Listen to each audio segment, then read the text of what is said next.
Amis Porschistes, bonjour et bienvenue dans une nouvelle vidéo et plus particulièrement un hors-série. Aujourd'hui, place à une icône française qui a fait son grand retour en beauté. Voici l'Alpine A110 première édition.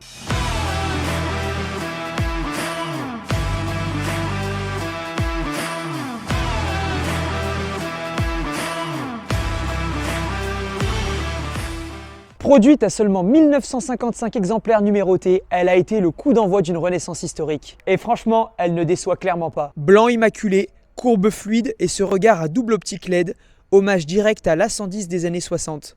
Mais attention, cette Alpine n'est pas juste belle.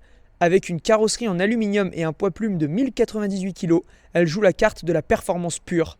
Et ses jantes de 18 pouces la finissent avec élégance. Et pour les collectionneurs, il y a un petit détail qui fait la différence. Chaque première édition est numérotée avec une plaque. Ici, c'est la numéro 698, l'une des 1955 créées. Une vraie pièce d'histoire moderne. Minimaliste mais premium, l'intérieur te plonge dans l'essentiel. On a du cuir matelassé, des inserts en aluminium et une ergonomie taillée pour le conducteur. Mention spéciale au siège baquet Sabelt, léger comme une plume. 13 kg chacun pour être précis. Le volant, c'est la bonne taille. Ni trop grand, ni trop petit, il regroupe les commandes essentielles. Sans oublier de parler de cette console centrale flottante avec ses boutons minimalistes qui renforcent ce sentiment d'avoir quelque chose d'épuré, de simple.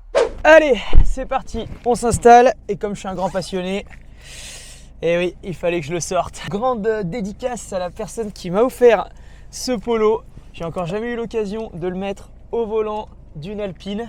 Donc là, j'ai dit, c'était le moment, quoi. C'était sa vidéo, il fallait que je le mette. Comme le veut la tradition, sous le capot de cette Alpine, nous avons un moteur 1,8 litre en position centrale arrière. Donc on a une voiture qui est très bien équilibrée.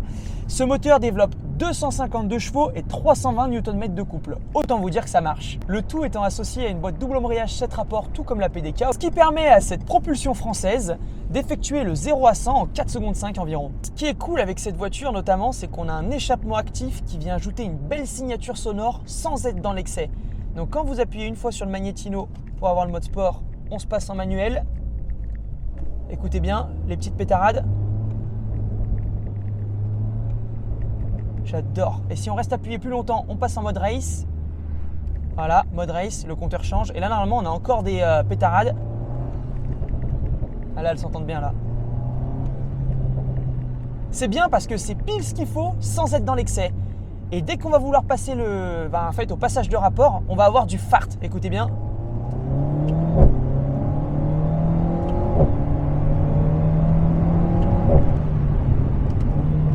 Petite pétarade. Et du fart. Cette petite claque que ça vient mettre, c'est trop bon à entendre. C'est bien parce que c'est pas comme sur beaucoup de voitures qui aujourd'hui sont fapées et où on a la sonorité étouffée. Là, on a pile ce qu'il faut d'origine. Ça, c'est génial. C'est rare chez les constructeurs. Puis alors, le châssis, il est bon, hein.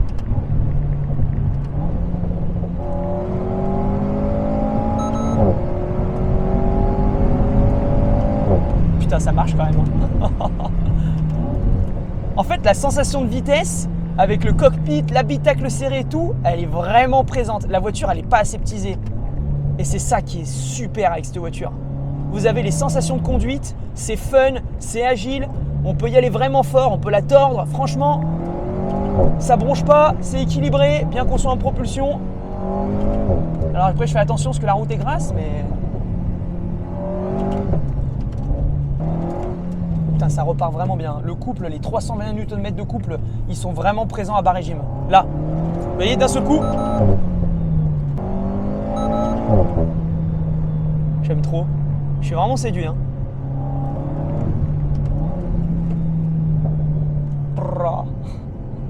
Et là. Vous voyez, on est vraiment à 3000 tours. Ça décolle tout de suite, quoi. Je vous parle de chiffres depuis tout à l'heure, mais réellement, là où cette Alpine brille, c'est dans les virages. Parce que c'est un petit kart cette voiture. Elle se concentre sur des sensations de conduite pures et c'est ça que j'aime avec elle.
Merci au châssis en aluminium et à la répartition parfaite des masses. Sans être trop technique, 44% à l'avant et 56% à l'arrière. Normal, nous sommes sur une propulsion. Du coup, chaque courbe devient un terrain de jeu. C'est une voiture qui est vraiment agile, précise, on peut vraiment bien la placer en entrée en courbe et où le freinage Brembo, il répond présent malgré le fait que la pédale soit quand même un peu dure. C'est ce que je lui reproche un peu. Je pense qu'on arrive quand même assez vite à la limite des freins.